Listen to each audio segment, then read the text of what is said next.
Serving the Philippines and the world with music and information.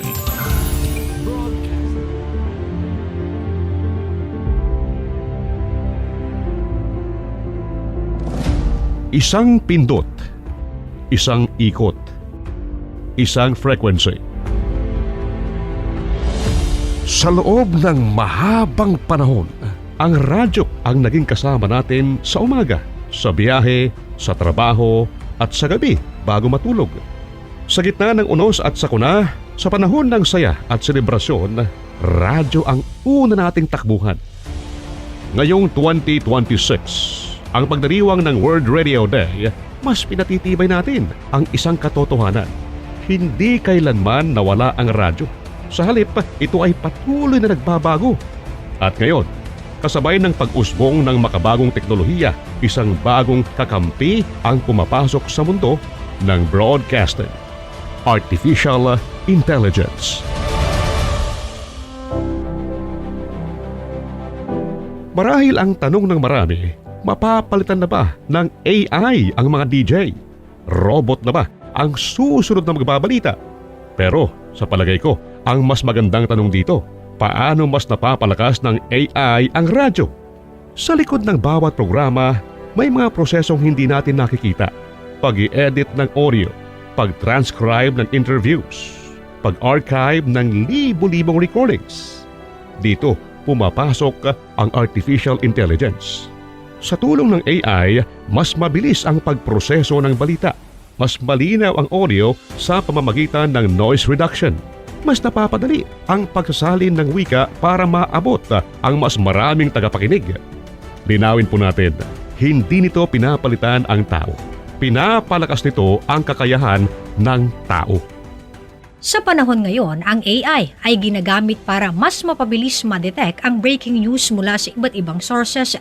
Nakakatulong ito sa pag-monitor ng social media trends, weather alerts at emergency updates.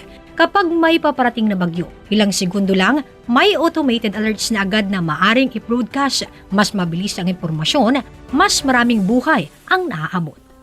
Ngunit higit pa sa teknolohiya, ang radyo ay koneksyon. Ito ay emosyon, ito ay tiwala. At dito pumapasok ang pinakamahalagang bahagi, ang tao. Ang AI ay maaaring tumulong gumawa ng script. Ngunit ang puso sa likod ng mikropono, iyon ang tao.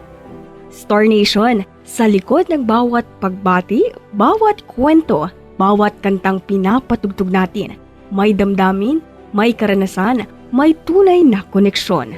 At habang tinatanggap natin ang artificial intelligence bilang katuwang sa broadcasting, pinanghahawakan natin ang mas mahalagang katotohanan. Ang radyo ay para sa tao at mula sa tao. Ang AI ay maaaring mag-ayos ng tunog. Ngunit ang boses na nagbibigay lakas at pag-asa, yun ang tao. Sa mga liblib na lugar kung saan mahina ang internet, radyo pa rin ang sandigan. Sa mga komunidad na nangangailangan pa rin ng agarang impormasyon, radyo pa rin ang pinakamabilis at pinakaabot kaya. At ngayon, sa tulong ng AI, mas napapalawak pa ang saklaw ng radyo. Mula doon sa analog hanggang digital. Mula doon sa lokal hanggang global. May mga AI tools na tumutulong mag-generate ng subtitles para sa online streaming. May voice technology na tumutulong para ma-access ng persons with disabilities ang content. May mga data analytics na tumutulong maintindihan ang pangangailangan ng listeners. Hindi ito kompetisyon ng tao at makina. Ito ay kolaborasyon. Sa bawat pag-usad ng teknolohiya, may takot.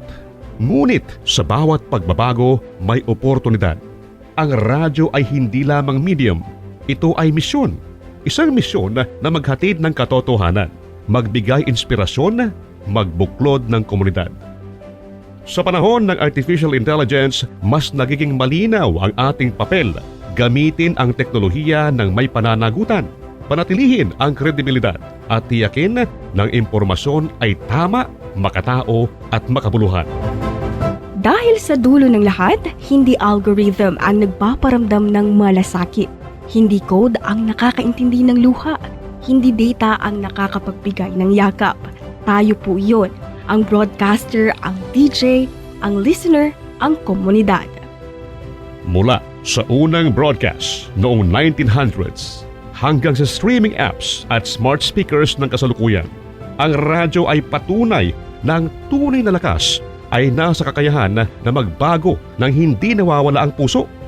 Ngayong World Radio Day 2026, ipinagdiriwang natin ang pagsasanib ng tradisyon at inobasyon, ang pagkakaisa ng radyo at artificial intelligence. Hindi upang palitan ang nakaraan, kundi upang palakasin pa ang kinabukasan. Sa katunayan, dito po sa Bombo Radio Philippines, tayo po ay naunguna sa paggamit ng mga makabagong teknolohiya bilang kasangkapan upang lalo pang mapalapit at maging bahagi ng buhay ng mga tagapakinig habang matatag na pinangahawakan ang pangako nito na maging pinakapinagkakatiwalaang pinagmumulan ng balita at impormasyon dahil sa maingat at mahusay na pagpili ng nilalaman. Tunay nga, sa tulong ng artificial intelligence, lalo pang napapayaman ang radyo sapagkat ito ay mas mabisang nagagamit bilang kasangkapan upang higit na makapaglingkod sa sangkatauhan.